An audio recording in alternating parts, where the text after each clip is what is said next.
Hey YouTube, it's Grace and welcome to part 11 of my series where I take every single painting from Minecraft and make them in real life. This is sort of like part 1 of a sub-series because I am doing the like secret paintings or elements paintings, which I just learned about while I was making this series. Apparently Minecraft has 4 paintings that you can only get by using commands and they kind of represent the elements. So if you haven't seen them before, this is what they all look like. I decided to do the fire one first just because but I will definitely be doing the other 3 probably in a row after this. But yeah, let's get into it. So this is the first elements painting I'm going to be doing, which is the fire, and it is a 1:1 ratio, but it's twice as complicated as the other 1:1 paintings in Minecraft because most of those are 16:16, but this one is 32:32. So to figure out the size of the grid, I'm going to measure my canvas, which is 12 inches, and divide that by 32. So I get 0.375, I believe. So that is how many inches each pixel is going to be. Now that all these little lines are marked out, I'm going to be using my ruler to connect all of them and make the grid.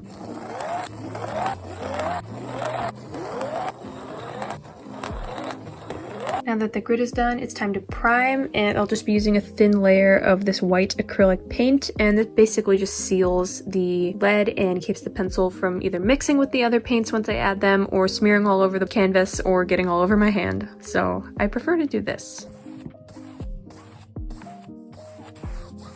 And as you can see, I can still pretty easily see the pencil underneath this. It just makes it easier to cover up with the paint, but I can still, you know, see where all the pixels are supposed to go. So I'm gonna let this dry overnight and then I will start on the color. I'll be starting with this light orange color, which I kind of just mixed all of these together until I found a color that I liked, and I ended up with this. So now I just have to mark out where this color is going to go. So I'm gonna go back to my reference. I'm gonna start in a corner, count the pixels over and up. See where I have my cursor here? That is where I put this dot. And then I'm going to use this as my reference point and fill everything else in.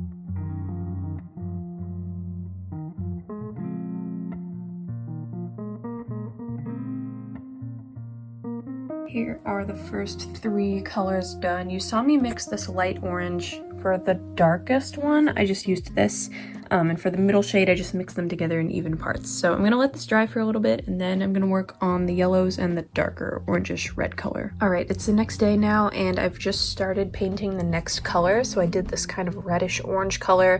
And then as you can see, there's a transition between that and the light orange. So for that color, I'm just going to mix these 2 in even parts. Or, you know, about even parts. And there we go, we end up with a transition shade.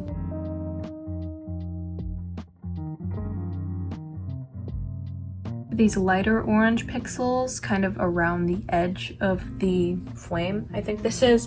I just took the original light orange and added a little bit of white and yellow to it, I think, and ended up with this. I'm getting pretty close to done with the first coat. I'm just working on these detail pieces here, and then after I finish this, I just have 1 color left.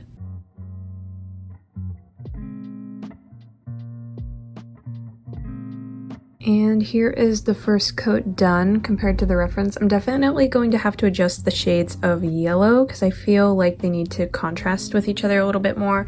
Because here it's super obvious which ones are light and dark, but here I feel like they're not quite different enough. But otherwise I think it's looking pretty good, so I'm gonna let this dry for a bit and then I'm gonna come back and do the second coat. Alright, it's now the next day, so everything is completely dry, and my goal for today is to finish this painting. All I really need to do is finish the second coat, which basically I'll be using the exact same colors, just adding another coat to make everything more opaque, and also clean up the lines. So, pretty simple.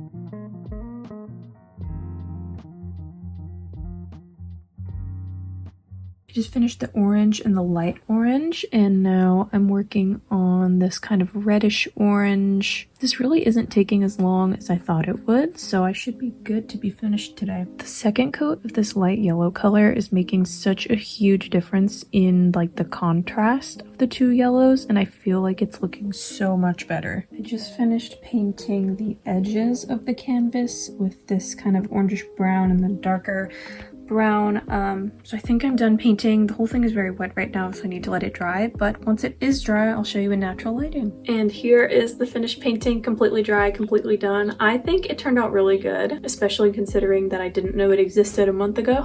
But yeah, I love the simplicity of it, and I'm really excited to see how the other ones turn out. I think they're gonna look really cool all together, and I might try and sell them as a set instead of individually, but I'm not sure yet. Here is a little bit more of a close-up where you can see the details and the blending colors that I added. But yeah, I hope that you guys enjoyed watching me make this painting. But I think that concludes this video. If you would like to see a higher quality picture of this painting, or if you would like to look at any of the other art that I've made, check out my Instagram because I have tons of pictures on there. But yeah, thank you so much for watching this video. I hope you enjoyed, and I will hopefully see you in my next one. Bye!